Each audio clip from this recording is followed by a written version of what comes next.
जाग जा रे योगी, मिटा दे आलस के घेरे। अमृत वेले बाबा पुकारे, देखो बाहें पसारे।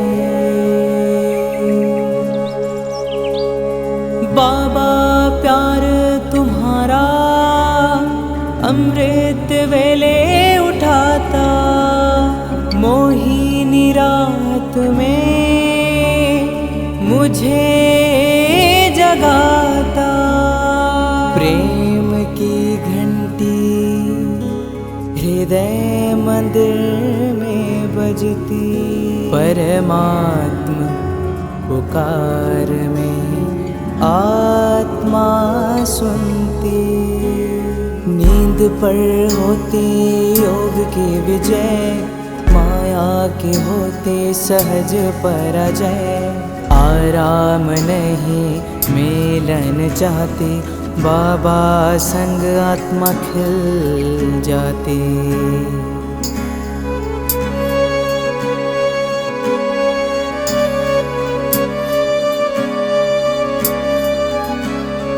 अपने कहा रात को अलविदा, परवाना हुआ क्षमा पे फिदा।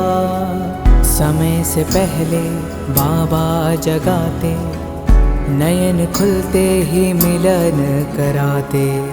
प्रेम में भीगा मन संकल्प मुस्काते, माया के बंधन स्वयं कट जाते।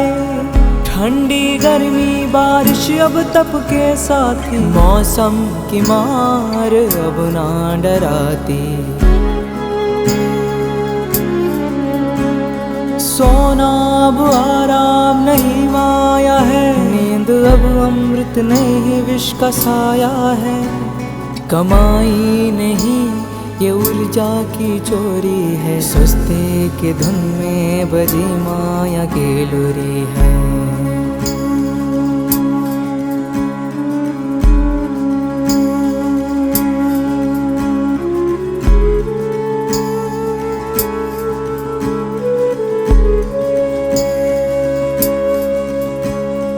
आराम की चाह वो रूह की लाचारी है, तप की राह में मन की हेरा फेरी है। जागृत में विश्व कल्याण का सूत्र हूँ, ब्रह्म मुहूर्त का प्रहरी मैं शिव पुत्र हूँ।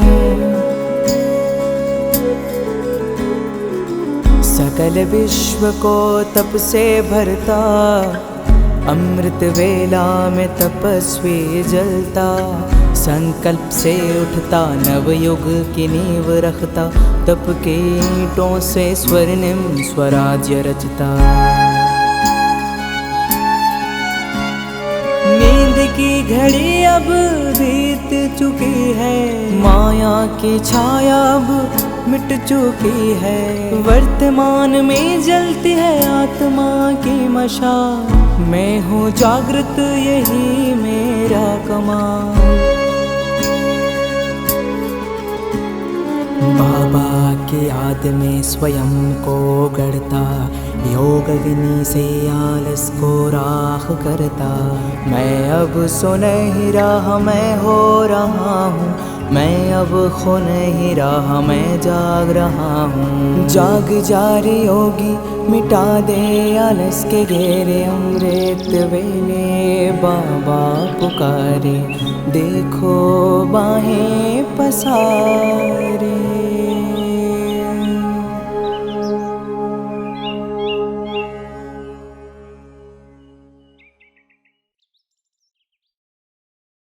ஓம் சாந்தி. யுகமாற்றத்தின் வாயில் அமிர்த வேளை 18வது நாள். அசாந்தி, நிம்மதியற்ற நிலை. ஏன் இந்த நிம்மதியற்ற நிலை, ஏன் இந்த அசாந்தி என்பதே தெரியவில்லை. 17 வயது இருக்கும் பொழுது இந்த கவிதை எழுதப்பட்டது. இது எழுத்துக்கள் அல்ல, இதயத்தின் வலியாகும். ஒவ்வொரு நாளும் ஒவ்வொரு இருள் எனது நம்பிக்கையை அது தவிடுபொடியாக்குகிறது. அதன் நிழல் என் உள்ளத்திலேயே பதிந்து போய்விடுகிறது. ஒரு உக்கிரமான சிந்தனை என்னை சுற்றி வளைக்கிறது. ஒவ்வொரு கணமும் எனது புத்தியை, என்னுடைய விவேகத்தை அழித்து விடுகிறது. இப்பொழுதும் எனது உள்ளத்துள் அந்த ஒலி ஒலித்து கொண்டிருக்கிறது. நான் இங்கு பாடல் பாடவில்லை. எனது சோகத்தினுடைய ஒலி எனக்குள் இருந்து வெளிப்படுகிறது. அது எனது ஆத்மாவிற்குள் நிரந்தரமாக வழிந்தோடி கொண்டிருக்கிறது. பாடலின் மூலமாக வெளிப்படும் ஒரு தீவிர சக்தி என் மனதை வீசி எறிகிறது. அமைதியற்ற பிரம்மாண்டமான கடலில் என்னை எறிந்து விடுகிறது. அப்பொழுது எனது அமைதி தொலைந்து போய்விடுகிறது. எனது உறுதியும் மௌனமும் நிலைகுலைந்து போய்விடுகிறது. ஏகாந்தத்தின் முற்றுகையும் மனதின் தாக்குதலும் எனது மிருதுவான பக்குவமற்ற ஆத்மாவை வேதனைப்படுத்துகிறது. களங்கமில்லாத இரத்த கண்ணீரை வெளிப்படுத்துகிறது. ஏன் இந்த அமைதியற்ற காலமாக அது இருந்தது என்று தெரியவில்லை. ஆனால் ஒரு காரணம் இருந்தது. உலகம் மற்றும் உலகத்தில் நிகழக்கூடிய சம்பவங்கள், உலகம் மற்றும் உலகத்தின் மக்களை பார்த்து நாலாபுறத்திலும் துக்கத்தினுடைய வேதனை, நாலாபுறமும் வலிகள் நிறைந்த சூழல், நாலாபுறமும் துக்கம். உலகத்தின் அப்படிப்பட்ட சூழ்நிலையில் நாம் வாழ்கிறோம், வளர்கிறோம், வசிக்கிறோம். அந்த வலியினுடைய வேதனை உள்ளுக்குள் சென்று விடுகிறது. வெளிப்புறச் சூழல் நம்மை பாதிப்படைய செய்கிறது. இன்று அதிகாலை 2 மணியிலிருந்து 3 மணி வரை நம்முடைய ஹாஸ்பிட்டலினுடைய ஒரு லேடி டாக்டர், அவருடைய கணவர் 2 மணிக்கு ஹாஸ்பிட்டலுக்கு அழைச்சிட்டு வராங்க, எடுத்துகிட்டு வராங்க. ஆனால் அந்த டாக்டர் வீட்டிலேயே சரீரம் விட்டிருந்தார். அவருக்கு எந்த நோயும் கிடையாது. வயது 57ஆக இருந்தது. மிகுந்த மகிழ்ச்சி நிறைந்தவராக, எப்பொழுது சந்தித்தாலும் மகிழ்ச்சி உடையவராக தென்படுவார். மிக எல்லோருக்கும் பிடித்தமானவராக இருந்தார். லேசாக இருப்பார். நேற்று முழு நாளும் அவர் வேலை செய்தார். தானே வீட்டில் போய் சென்று இரவு சமைத்தார். சீக்கிரம் தூங்கியும் விட்டார். ஒரே ஒரு மகன் மட்டும் அவர்களோடு இருக்கிறார்கள். ஒரு அதிகாலை 1:45 அவருக்கு ஏதோ ஏற்பட்டது. கீழே விழுந்து விட்டார். அவரை எடுத்துக்கொண்டு இங்கே வரும்பொழுது உயிர் எதுவும் இல்லை. இருந்த போதும் நாங்கள் 1/2 மணி நேரம் 3/4 மணி நேரம் போராடினோம், எப்படியாவது உயிரை திருப்பி கொண்டு வர. ஆனால் அந்த திடீரென்று ஏற்பட்ட அந்த சூழ்நிலை, சடன் கொலாப்ஸ், அந்த சகோதரியை கொண்டு சென்று விட்டது.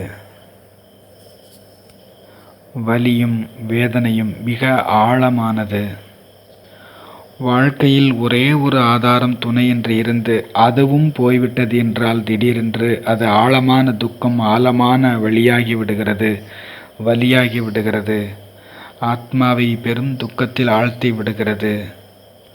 எல்லா துக்கத்தினுடைய உணர்ச்சி அலைகளும் ஒன்று கூடி வருகிறது. உலகம் வாழ்வு மற்றும் மரணத்தினுடைய ஒரு விளையாட்டு.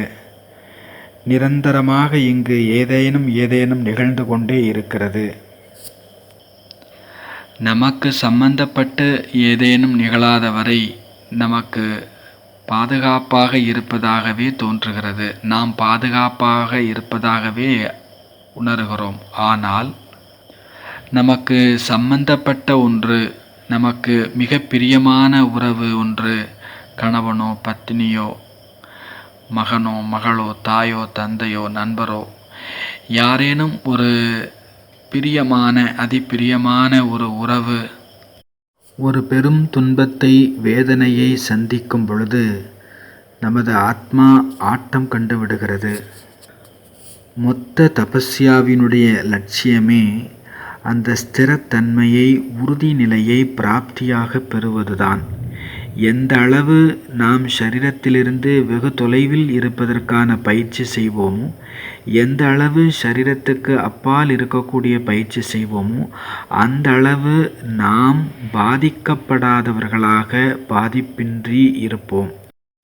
இப்படி ஒரு வலி வேதனை நிறைந்த கவிதையை ஏன் எழுதியிருக்க வேண்டும் என்று யோசித்து கொண்டிருந்தேன்.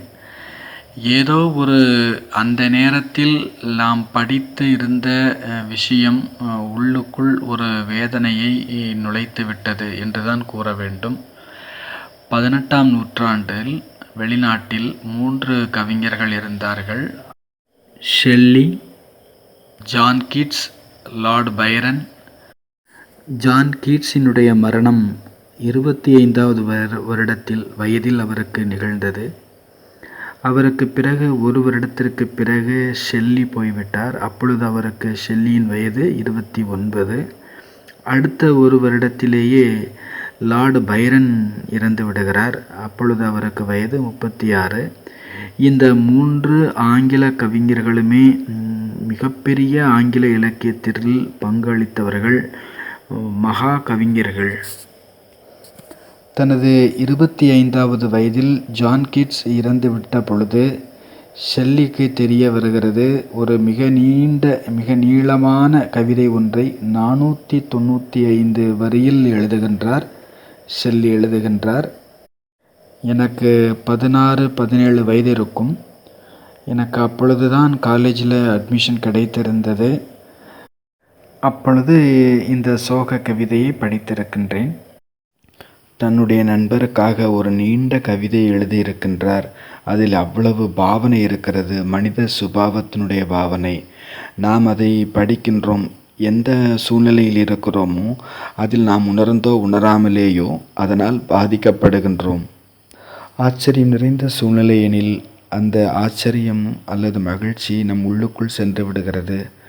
வலி நிறைந்த சூழ்நிலை எனில் அந்த வலியும் கூட நம்முடைய உள்ளுக்குள் பிரவேசமாகி விடுகிறது. நிம்மதியற்ற நிலை எல்லா புறமும் எனில் அந்த நிம்மதியற்ற நிலை தன் உள்ளுக்குள்ளேயும் நுழைந்து விடுகிறது. ஆச்சரியம் அல்லது மகிழ்ச்சி என்றால் அதுவும் கூட தற்காலிகமாக நமக்குள் நுழைந்து விடுகிறது. எதனாலும் அசைக்கப்பட முடியாதவர் ஆக வேண்டும். அப்படி ஒரு நிலையை அடைவதற்கு நமக்கு எவ்வளவு தபஸ்யா தேவைப்படுகிறது என்பதை சிந்தித்து கொண்டிருந்தேன். Unmoving centre in this moving world. சுற்றி கொண்டிருக்கும், அசைந்து கொண்டிருக்கும், அலைந்து கொண்டிருக்கும் இந்த உலகத்தில் அசைக்க முடியாத மைய புள்ளியாகி விட வேண்டும். இல்லையெனில் துக்கம் துக்கம் துக்கம் அது உள்ளத்துக்குள் நுழைந்து விடுகிறது. ஏகாந்தம், தனிமை நம்மை முற்றுகையிடும் பொழுது மௌனம் கூட நம்மை தாக்கி கொண்டிருக்கிறது.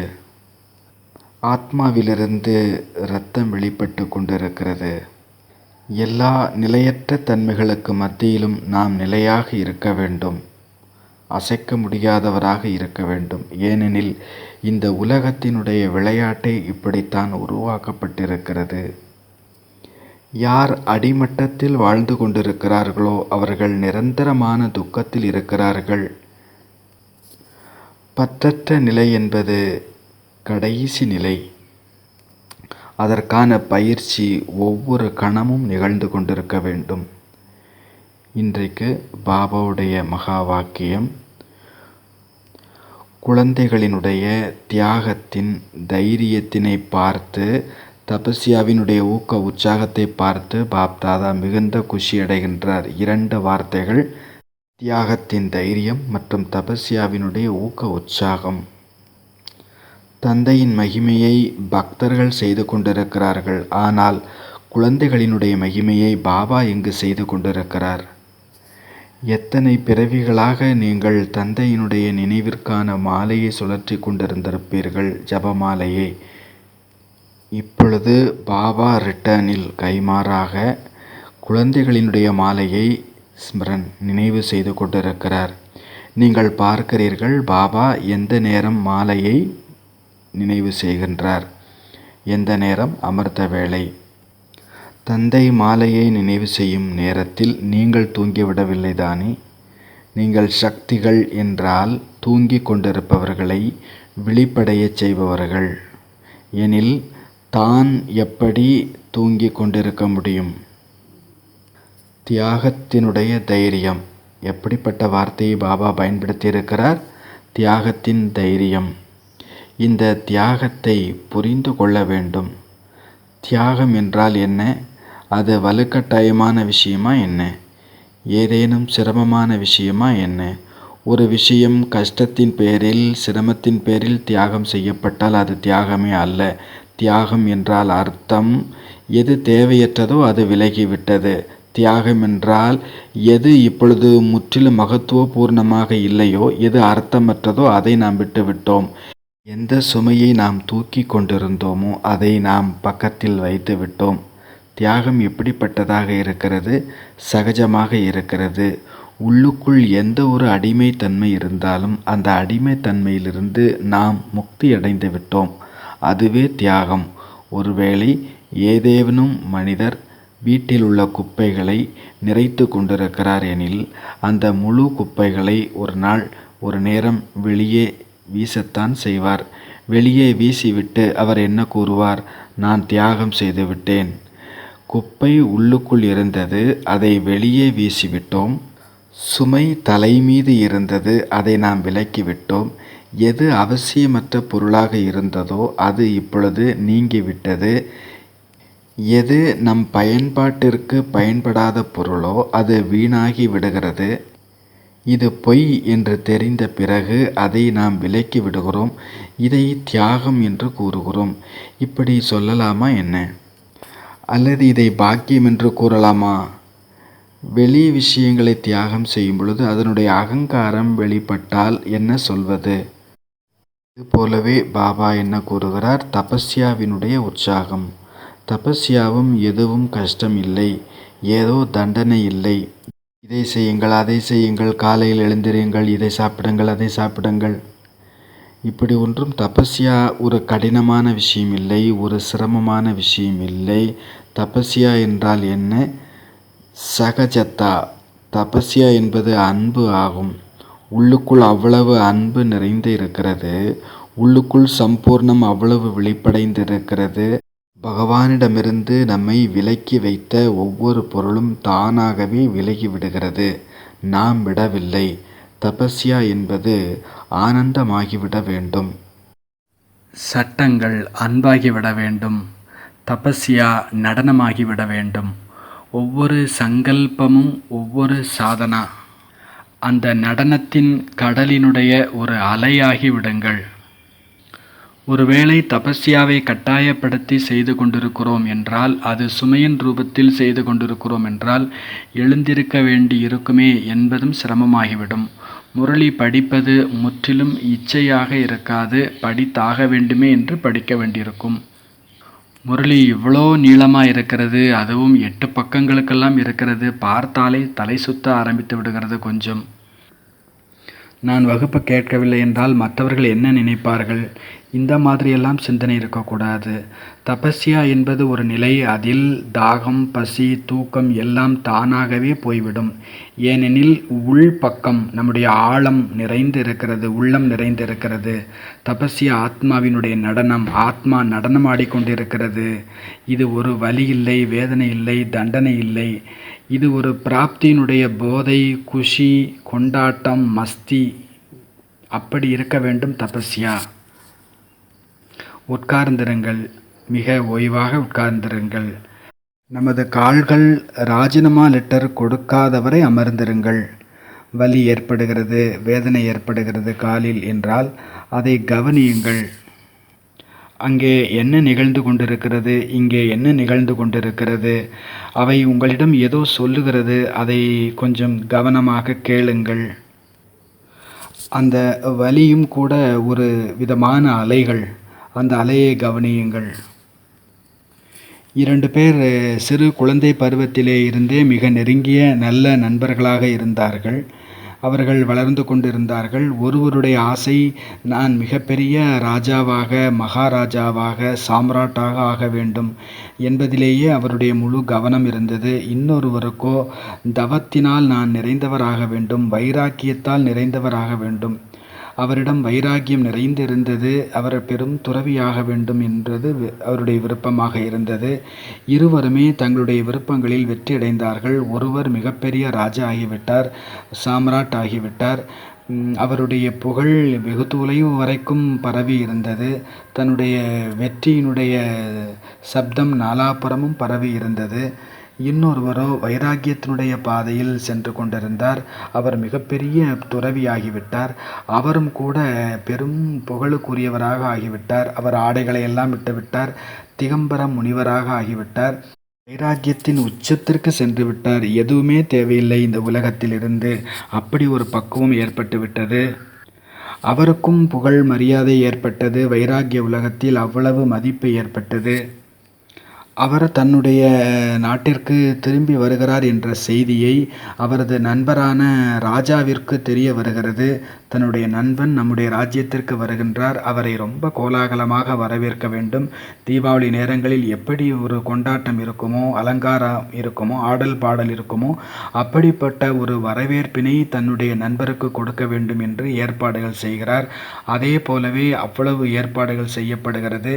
அந்த தபஸ்விக்கு வரவேற்பு கொடுக்கப்படுகிறது.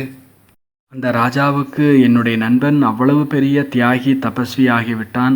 அவருக்கு என்னுடைய நன்றியை, என்னுடைய மகிழ்ச்சியை, என்னுடைய அன்பை வெளிப்படுத்த வேண்டும் என்று கோலாகலமான வரவேற்பை ஏற்பாடு செய்கிறார். ஆனால் அந்த சன்னியாசியினுடைய நண்பர் ஒருவர் சன்னியாசியிடம் வந்து, பாருங்கள், உங்களிடம் தங்களுடைய மேதாவித்தனத்தை உங்களுடைய நண்பர் காண்பிக்க விரும்புகிறார். நான் எவ்வளவு சுகபோகத்தில், வசதியில், செல்வத்தில் வாழ்ந்து கொண்டிருக்கிறேன், நீயோ ஆண்டியாகிவிட்டாய் என்பதை சொல்லாமல் சொல்ல விரும்புகிறார் என்பதை நண்பர் துறவியிடம் கூறுகிறார். உண்மையில் ராஜா அப்படி நினைத்து செய்யவில்லை. ஆனால் இந்த துறவியின் கூட இருந்த சன்னியாசி துறவி ஒருவர் இப்படியெல்லாம் தவறுதலாக சொல்லுகிறார். இந்த சன்னியாசியும் அதை நம்பிவிடுகிறார். இப்படிப்பட்ட இடைத்தரகர்கள் எல்லா இடங்களிலும் இருக்கிறார்கள். இங்கிருக்கும் செய்தியை அங்கு கொண்டு சேர்ப்பது, அங்கிருக்கும் செய்தியை இங்கு கொண்டு சேர்ப்பது, அதுவும் தவறுதலாக. ராஜா உங்களை தாழ்ந்தவன் என்பதை காண்பிப்பதற்காகத்தான் இப்படியெல்லாம் செய்கின்றார் என்று சொல்ல, சன்னியாசியும் நம்ப, நான் ஒன்றும் குறைந்தவனில்லை. அவனிடம் வைபவங்கள், பொருட்கள் இருக்கின்றன என்றால் என்னிடம் வைராக்கியம் இருக்கிறது. நான் எனது வைராக்கியத்தை வெளிப்படுத்தி காண்பிப்பேன் என்று அவர் ஒரு சேரை உருவாக்கி கொள்கிறார். கால் முழுவதுமே மழைக்காலமே கிடையாது, பருவகாலம் இல்லை, அதற்கான பருவகாலம் இல்லை. ஆனாலும் முழங்கால் வரை சேறு பூசப்பட்டிருக்கிறது. அந்த சன்னியாசி சேறு பூசிய கால்களோடு ராஜ தர்பாருக்குள் நுழைகிறார். கம்பளத்தின் மீது நடந்து வருகின்றார். ராஜாவுக்கு ஆச்சரியமாக இருக்கிறது. இந்த சேறு எங்கேருந்து வந்தது, எப்படி வந்தது? இந்த இடங்களில் சேரே கிடையாதே, மழைக்காலமும் இல்லையே என்று ஆச்சரியப்பட்டு கேட்கின்றார். அப்பொழுது அந்த நண்பனாகிய அந்த தபஸ்வி, அந்த சன்னியாசி கூறுகிறார், நீ உன்னுடைய வைபவத்தை காண்பிக்கிறாய், உன்னுடைய ஆடம்பரத்தை, பொருள் வசதியை காண்பிக்கிறாய் என்றால் நான் என்னுடைய வைராக்கியத்தை காண்பிக்க முடியாதா என்ன? என் வைராக்கியத்தின் அடையாளம்தான் இந்த சேரு என்று கூறுகிறார் சன்னியாசி. அதற்கு அந்த ராஜா கூறுகிறார், கடைசியில் நீயும் அதே ஆள்தான், நானும் அதே ஆள்தான். நீயும் மாறவில்லை, நானும் மாறவில்லை. நாம் எங்கே இருந்தோமே அங்கேதான் இருக்கிறோம். பல மாதங்கள், பல வருடங்கள் ஆகிவிட்டாலும், நீ எங்கேயோ சென்று விட்டாலும், நான் எங்கேயோ வந்து விட்டாலும், இருவரும் இன்னும் ஆரம்பித்த இடத்திலேயே தான் இருக்கிறோம். உனக்குள் வைராக்கியம் இருக்கலாம், என்னிடம் வைபவங்கள் இருக்கலாம், ஆனால் ஆழத்தில் இருக்கக்கூடிய அந்த தற்பெருமைகள் இன்னும் மாறவே இல்லை என்று ராஜா கூறுகிறார். ராஜாவாது பரவாயில்லை, தன்னுடைய அறியாமையை ஏற்றுக்கொள்கிறார். ஆனால் அந்த சந்நியாசியோ தன்னுடைய அறியாமையை இன்னும் புரிந்து கூட கொள்ளவில்லை. ஆக இருவரும் ஒரே இடத்தில் நிற்கிறார்கள். ஒருவர் நேராக நிற்கிறார், இன்னொருவர் தலைகீழாக நிற்கிறார். ஆனால் ஒரே உலகத்தில், ஒரே சூழ்நிலையில், ஒரே போகத்தில் மூழ்கி கிடக்கின்றார்கள். ஒருவர் உலக போகத்தில் மூழ்கியிருந்து இன்னொரு உலக போகத்தை வெறுத்திருந்தாலும் இருப்பது என்னவோ இன்னும் அதே உலகத்தில்தான் இருவரும் இருக்கிறார்கள். அந்த சந்நியாசிக்கு நான் விட்டுவிட்டேன் என்கின்ற அகங்காரம் அளவுக்கு அதிகமாகி விட்டது. ராஜாவுக்கோ நான் அடைந்து விட்டேன் என்று அகங்காரம் இருக்கிறது. ஆக இருவருக்குமே இருப்பது அகங்காரம்தான். விட வேண்டியது உலகத்தையோ பொருளையோ அல்ல, நான் என்பதைத்தான் விட வேண்டும். அந்த அகங்காரத்தை விட வேண்டும். வெளியே இருக்கக்கூடிய பொருட்களை பிடித்தாலும் சரி, விட்டாலும் சரி, அது பொருளோ பைசாவோ எந்த மகத்துவமும் இல்லை. மகத்துவம் என்பது நாம் பிடித்திருக்கக்கூடிய நாம் யார், அந்த நானை எவ்வளவு பிடித்து கொண்டு இருக்கிறேன். அமிர்த வேளை எழுந்து கொண்டிருக்கிறோம். 2 மணியிலிருந்து 5 மணி வரை, இந்த 2 மணியிலிருந்து 5 மணி வரை இந்த உணர்வே எல்லாவற்றை விட பெரிய அகங்காரத்திற்கு காரணமாகி விடுகிறது. சிலருக்கு தான் கடைபிடிக்கும் பிரம்மச்சரியமே அகங்காரத்திற்கு காரணமாகி விடுகிறது. அதுவே தம்பட்டத்திற்கு காரணமாகி விடுகிறது. ஆத்மீக மார்க்கத்தில் எத்தனை சூட்சமமான தடைகள் உள்ளன. இத்தனை சூட்சமங்களும் அகங்காரம்தான். நாம் சிந்தித்து கூட பார்த்திருக்க முடியாது. நம்முடைய ரோம ரோமத்திலும் அகங்காரங்கள் தான் நிறைந்து கிடக்கின்றன. இதை நாம் கூறுகிறோம் சேவையின் செய்தி என்று. சேவா செய்தி என்பது கம்மியாக இருக்கிறது. சுயத்தினுடைய செய்திகள் தான் அதில் அதிகமாக தென்படுகிறது. நம்முடைய மார்க்கம் என்ன? சம்பூரண மௌனத்தை தாரணை செய்ய வேண்டும். இது மட்டுமே நம்முடைய மார்க்கமாக இருக்க முடியும். நீங்கள் என்னென்ன செய்ய சென்றாலும் சரி, நம்முடைய மார்க்கம் என்பது சம்பூர்ண மௌன தாரணை இதுவாகத்தான் இருக்க வேண்டும். நாம் ஒவ்வொருவருமே நமக்கான தபஸ்யாவை தாமே உருவாக்கி கொள்ள வேண்டும். One size fit all. இந்த ஃபார்முலா இங்கெல்லாம் ஒத்து வராது. ஒரே சைஸில் இருக்கக்கூடியதை எல்லோரும் பயன்படுத்துதல் என்பது கிடையாது. ஒரு சைஸ் எல்லாருக்கும் எப்படி ஃபிட் ஆகும்? இந்த ஃபார்முலா இங்கே உதவாது. ஒவ்வொருவரும் அவரவர்களுக்கான சைஸுக்கானதை உருவாக்கி கொள்ள வேண்டும். அதாவது ஒவ்வொருவரும் தங்களுக்கான தபஸ்யாவுக்கான ஒவ்வொருவரும் தனக்காக தைக்கப்பட்டிருக்கக்கூடிய தபஸ்யாவை, அளவெடுத்து தைக்கப்பட்டிருக்கக்கூடிய தபஸ்யாவை சூழ்நிலைக்கு ஏற்றாற்போல் உருவாக்கி கொள்ள வேண்டும். இல்லை என்றால் நாம் என்ன செய்து கொண்டிருந்தாலும் சரி, எந்த ஒரு காம்படிஷன் போட்டியில் பங்கெடுத்தாலும், எந்த ஒரு புதிய கிரியேட்டிவ் ஆக்ஷன், புதிய படைப்பு காரியங்களை செய்தாலும் அவைகள் ஒரே ஒரு விஷயங்களை மட்டும்தான் கூறுகிறது. அது ஒரு கண நேரத்திற்கான எக்ஸைட்மெண்ட், கொஞ்ச நேரத்திற்கான ஒரு ஆச்சரியத்தை, ஒரு ஆனந்தத்தை தருகிறது, அவ்வளவுதான். அது ஒரு ஜஸ்ட் வேவ், ஒரு சின்ன அலை போல. அது வந்தது சென்றது. என்ன கொடுத்து கொண்டு சென்றது? அற்பகால பெயரை கொடுத்திருக்கலாம், அல்லது ஏதாவது புகழை சந்தித்திருக்கலாம், அல்லது வெகுமதி பெற்றிருக்கலாம், ஏதாவது கேடயத்தை பெற்றிருக்கலாம். இது எதுவுமே ஆன்மீக மாற்றத்தினுடைய முன்னேற்றம் கிடையாது. அகங்காரத்தை மேலும் அதிகப்படுத்தி இருக்கிறது. ஒரு நினைவு நம் உள்ளத்தில் உருவாகிவிட்டது. அதை நாம் வாழ்க்கை முழுவதும் வருவர் போபவரிடமெல்லாம் சொல்லிக்கொண்டே இருப்போம். இவற்றோடு தவத்திற்கு எந்த ஒரு சம்பந்தமும் கொடுக்கல் வாங்கலும் கிடையாது. ஆக பாபா என்ன கூறியிருக்கிறாங்க? 2 வார்த்தைகள்.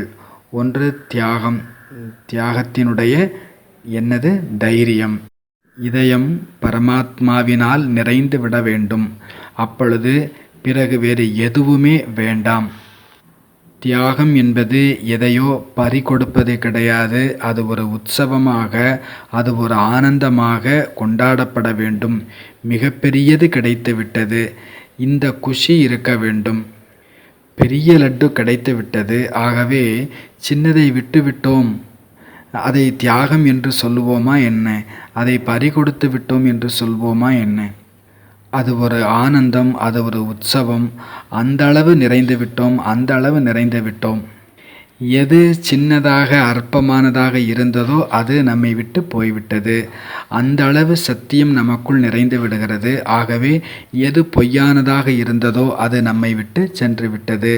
அந்த அளவுக்கு விவேகம், அறிவு, புத்தி கூர்மை நிறைந்து விட்டது. ஆகவே உலகாய சென்சிட்டிவிட்டி, அந்த உலகாய உணர்ச்சிகள், நம்மை பாதித்து கொண்டிருந்தவைகள் நம்மிடமிருந்து இப்பொழுது விலகிவிட்டது. தபஸ்யா என்பது ஒரு ஆனந்தத்தினுடைய ஸ்திதியாகத்தான் இருக்க வேண்டும். த டான்சிங் ஏஞ்சல், நடனமாடக்கூடிய ஃபரிஸ்தாவாக இருக்க வேண்டும். ஆக தன்னுடைய தபஸ்யாவை மீண்டும் ஒரு முறை சோதனை செய்து கொள்ள வேண்டும். நான் எந்த விதமான தபஸ்யா செய்து கொண்டிருக்கிறேன்? எந்த விதமான தியாகத்தை நான் செய்து கொண்டிருக்கிறேன்? வீட்டில் குப்பை இருந்தது, அதை தூக்கி எறிந்து விட்டேன். இதில் என்ன பெருமைக்கான அல்லது பெருமை அடித்துக் கொள்வதற்கான விஷயம் இருக்கிறது? உங்களுடைய வீட்டில் குப்பை இருந்தது, இன்னொருவருடைய வீட்டில் இல்லை. தன்னுடைய வீட்டின் குப்பையை வெளியே வீசிவிட்டோம். இதற்கு சர்க்கார் உங்களுக்கு ஏதேனும் வெகுமதி தருமா என்ன? பாரத ரத்னா அவார்டு கொடுக்கணுமா என்ன? மிக நல்ல காரியம் செய்திருக்கிறீங்க அப்படின்னு. தியாகம் சகஜம், தபஸ்யா சகஜம். தியாகம் மற்றும் தபஸ்யா, இதில் நாம் டென்ஷன் ஆகி கொண்டிருக்க வேண்டிய அவசியமில்லை. அப்படி இருக்கிறது என்றால் தியாகத்தையும் தபஸ்யாவையும் நிறுத்திவிட வேண்டியதுதான்.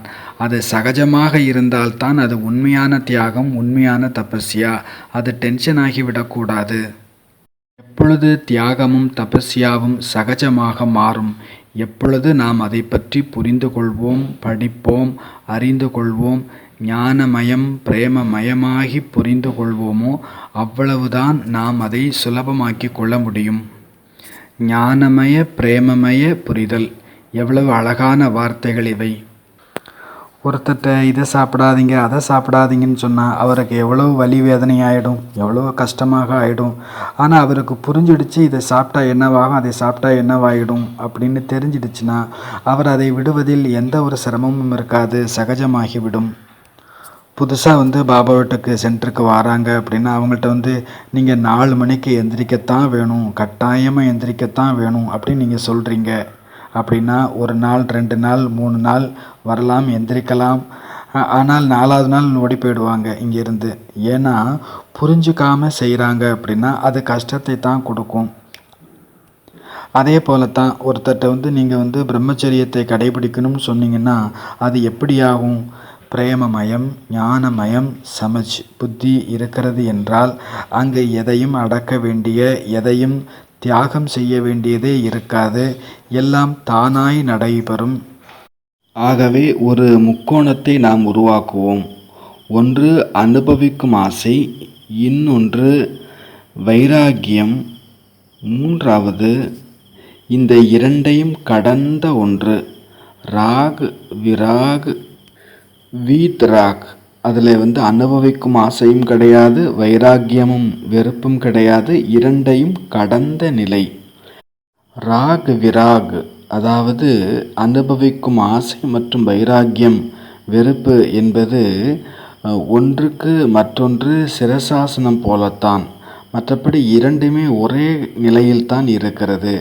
ஆனால் வீத்ராக் என்பது இரண்டுக்கும் அப்பால் மேலே உயர்ந்து செல்லுவது. ஆசை மற்றும் வெறுப்பு என்பது இரண்டுமே ஒரே இடத்தில்தான் இருக்கிறது. அந்த இருவருக்குமே கவனம் ஒரே இடத்தில்தான் இருக்கிறது. மனிதர்கள் மீது, சரீரத்தின் மீது, ஆண் மீது, பெண் மீது என்று கவனம் ஒரே இடத்தில்தான் இருக்கிறது. அந்த இரண்டிலும் அவர்கள் அதிலேயே தான் மூழ்கி இருக்கிறார்கள் அல்லது அதிலிருந்து ஓடி செல்கிறார்கள். ஒரு ஜெயின் துறவி ஒரு ஹோட்டலில் தங்குறாங்க. ஒரு ஜெயின் துறவி ஒரு இடத்திற்கு சொற்பொழிவுக்காக போகிறார். அவருக்கு ஹோட்டலில் ரூம் கொடுக்கப்படுகிறது. 30வது அடுக்கு மாடியில் அவருடைய அறை இருக்கிறது. அங்கு சென்றதுமே அவர் ஃபோன் செய்கிறார் மேனேஜருக்கு, சீக்கிரம் வாங்க, ஒரு மனிதர் என்னை பார்த்து கொண்டு இருக்கிறார் என்று. மேனேஜர் பதறி அடித்து ஓடி வருகிறார் மேலே. எங்கே பார்க்குறாங்க, என்ன பார்க்குறாங்க அப்படின்னு சொல்லிட்டு. அவர் காமிச்ச இடத்துல ஒன்றுமே தெரியல. அவர் சொல்கிறார் ஒன்றுமே தெரியலையே அப்படின்னு சொல்லும்போது இந்த துறவி சொல்கிறார், இல்லை இந்த தொலைநோக்கி வச்சு பாருங்கள், அங்கே தூரத்தில் ஒருத்தர் எங்கேயோ ஒரு பில்டிங் மேலே உச்சியிலிருந்து என்னைய பார்த்துட்ருக்கிறார் அப்படின்னு. அப்போது இது என்ன மாதிரியான பிரம்மச்சரியம்? யார் என்னைய பார்த்துட்ருக்குறாங்கன்னு பார்க்குறது ஒரு பிரம்மச்சரியமா? என்னுடைய ஆடை மீது யாரும் கை வைத்து விடக்கூடாது, நான் யாருடைய ஆடையையும் தொட்டுவிட மாட்டேன். இதெல்லாம் என்ன வகையான பிரம்மச்சரியம்? ஆக அனுபவிக்கும் ஆசையும் வேண்டாம், வெறுப்பு வைராக்கியமும் வேண்டாம். நமக்கு இப்பொழுது வேண்டியது வீத்ராக். இந்த இரண்டையும் கடந்து மேலே செல்ல வேண்டும். இந்த இரண்டோடு, அதாவது வெறுப்பு ஆசை, இந்த இரண்டோடு சண்டையிட்டு கொண்டு இருக்கக்கூடாது, மோதல் என்பது இருக்கக்கூடாது. இந்த ஆசை வெறுப்பு இரண்டையும் கடந்து மேலே செல்ல வேண்டும். பிறகு இந்த ஆசை மற்றும் வைராக்கியம் இரண்டுமே சின்னதாகி போய்விடும். நம்மை எந்த விதமான பிரபாவத்துக்குள்ளும் கீழே இழுக்காது. இன்றைய கவிதை உள்தபம். ஒன்று வெளித்தபம், இன்னொன்று உள்தபம். வெளியே என்றால் வெளியே தென்படக்கூடிய எல்லாமே, மற்றவர்களுக்காக ஆடம்பரமாக வெளிப்படுத்தி காண்பிப்பது. வெளித்தபம் என்பது மற்றவர்கள் உங்களை ஆச்சரியமாக பார்ப்பார்கள். நீங்கள் ரொம்ப பெரிய ஆளாக தென்படுறீங்க அப்படின்னு தோண வைக்கிறது. ஆனால் அநேகமாக இப்படி சொல்ல வைக்கிறவங்க உயர்ந்தவர்களாக இருக்க வாய்ப்பு இல்லை. பணத்தெல்லாம் விட்டுட்டேன்னு சொல்லுவாங்க. ஆனால் ஒரு சின்ன பாக்கெட்டில் சில்லறையை சேர்த்து வச்சிட்ருப்பாங்க. அப்புறம் சாது என்ன செய்தார்? பணத்தை எல்லாம் தியாகம் பண்ணியாச்சு. ஆனால் இன்னும் சில்லறையை தியாகம் பண்ணாமல் ஒரு சின்ன முடிச்சில் முடிச்சு போட்டு தான் வச்சிருக்கிறார். அது இன்னும் நம்மை விட்டு விலகாமல் இருக்கிறது. முழு உலகத்தையும், சௌந்தரியம், அழகையும், எல்லா விதமான வசதிகளையும் விட்டிருப்பார். எல்லாவற்றையும் பஸ்பம் செய்து வைத்திருப்பார். ஆனால் கூடவே சின்ன ஒரு கண்ணாடி இருக்கும் பார்ப்பதற்காக. அந்த பஸ்பம், அதாவது விபூதி, அந்த சாம்பல், அது சரியாக நான் நெற்றியில் அணிந்திருக்கிறேனா என்று பார்ப்பதற்காக. ஆகவே ஒரு நிரந்தர தெய்வீக அதிருப்தி என்பது வாழ்வில் நிறைந்திருக்க வேண்டும். ஆன்மீக வாழ்க்கையில் எது தேவைப்படுகிறது? Divine discontent. இங்கே என்ன என்ன தென்படுகிறதோ இருக்கிறதோ இது சத்தியமில்லை. இதற்கு இன்னும் முன்னேறி செல்ல வேண்டும். இப்பொழுது கடைபிடிப்பதே மிகச்சரி, மிக உயர்ந்தது என்று நினைத்து விட்டால் இதிலேயே மாட்டிக்கொள்வோம்.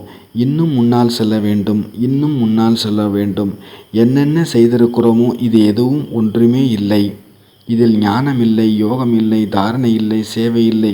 இப்பொழுது எனக்கு 0 மார்க் தான் என்று தனக்கு கொடுத்து கொண்டு நாம் இன்னும் முன்னேறி செல்ல வேண்டும் என்ற ஆர்வத்தில் முன்னேற வேண்டும். சேவையெல்லாம் இன்னும் ஆரம்பமே செய்யவில்லை. இப்பொழுது நாம் செய்யக்கூடிய சொற்பொழிவு, இந்த பேச்சு, இது எல்லாம் ஒரு பேச்சுக்கான ஒரு ஆடம்பரம் மட்டும்தான். திறமையை வெளிப்படுத்தி கொள்வதுதான். இது சேவையல்ல. முதல் விஷயம், நான் இப்பொழுது 0வில் இருக்கிறேன், இனிதான் நான் ஆரம்பம் செய்ய வேண்டும் என்று தன்னுடைய ஞான யோக தாரணை சேவை வாழ்க்கையை தொடங்க வேண்டும். யாராவது உங்கள்கிட்ட சொல்கிறாங்க, உங்கள் பேச்சை கேட்டேன், ரொம்ப எனக்கு நன்மை கிடைத்தது, நான் ரொம்ப மகிழ்ச்சியாக இருக்கிறேன்னு சொன்னால் சொல்லுங்கள், இது எல்லாமே உங்களுடைய பிரம்மை, என்னை விட்டு விலகுங்கள் என்று கூறிவிடுங்கள். அந்தர்தபம் என்ற கவிதை. கருணை தர்மத்தினுடைய மூலமே விழிப்புணர்வு. இதுதான் அந்தர்தப், உள்ளார்ந்த தவம். எல்லையில்லாத சுதந்திரத்தோடு, சாதகப் பறவையினுடைய சுதந்திரத்தோடு இருக்கும் விவேகம்தான் உள்ளார்ந்த தவம். என்னுடையவர், மாற்றான், பிகே, நான் பிகே என்கின்ற மன கற்பனையிலிருந்து விடுபட்டு ஆத்ம ரூபம் வரை செல்லும் யாத்திரைதான் உண்மையான அந்தர்தபம், உள்ளார்ந்த தபம். எல்லாவிதமான சம்பந்தம் தொடர்பில் வந்தாலும், எந்த கூட்டத்தில் இருந்தாலும், எந்த கூட்டத்திலிருந்தும் விலகி தன்னோடு தான் சம்பந்தப்பட்டு இணைந்து இருப்பதுதான் அந்தர்தபமாகும். ஸ்தூலமான மன அழுத்தங்களிலிருந்து விடுபட்டும் இருப்பதுமே அந்தர்தபமாகும். சுய சிந்தனை, சுய தரிசனம், சுய மாற்றத்தினுடைய நிரந்தர விழிப்புணர்வும் அந்தர்தபமாகும். விழிப்பு நிலையிலும் ஆழ்மனதிலும் சகஜத்தன்மை, சரளத்தன்மை, பணிவுத்தன்மையினுடைய யாத்திரைதான் அந்தர்தபமாகும். ஏகாந்தத்திலிருந்து தியானம், தியானத்திலிருந்து ஆத்மீகம், ஆத்மீகத்திலிருந்து ராஜயோகம், ராஜயோகத்தின் மூலம் மௌனம், மௌனத்தினால் சுயம், சுயத்திலிருந்து பரமாத்மா வரை செல்லும் யாத்திரைதான் அந்தர்தபம். எல்லாம் ஒருவருக்குள் இருக்கிறது, ஒருவருக்குள் எல்லாம் இருக்கிறது. இதுதான் அந்தர்தபம். ஒரு பாபாவை தவிர இரண்டாவதாக யாருமே இல்லை என்ற அனுபவத்தில் ஒன்றி இருப்பது. இது மட்டுமேதான் அந்தர்தபமாகும். ஓம் சாந்தி.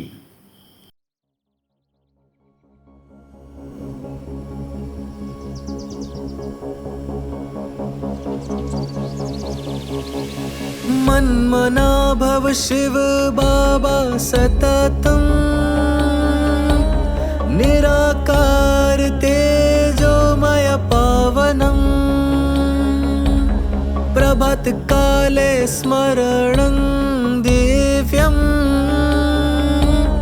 सत्यं शिवं सुन्दरं चिन्तनं, तोड़ दे नींद की जंजीरें, थाम ले तप मशाले, तोड़ दे नींद की जंजीरें, थाम ले तप की मशाले, फाड़ दे आलस की काली चादर, निद्रा से टपका न कर अनादर, सपनों का विष पीने से कर इनकार, रूहानी योद्धा कर अब ललकार। न सो न लेट, हो जा तैयार, उठ चल कर तम का संहार। तोड़ दे नींद की जंजीरें, थाम ले तप की मशाले, तोड़ दे नींद की जंजीरें, थाम ले तप की मशाले। तेरी जागने से दुनिया बदलेगी, तेरे एक संकल्प से क्रांति गूंजेगी। उठ तपस्वी,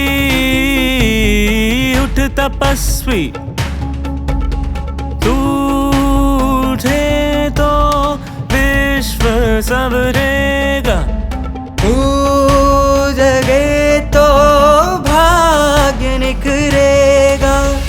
अमृत वेले की है पुकार, ना रुक ना झुक, हो जा निराधार, बढ़ चल वन युगांतर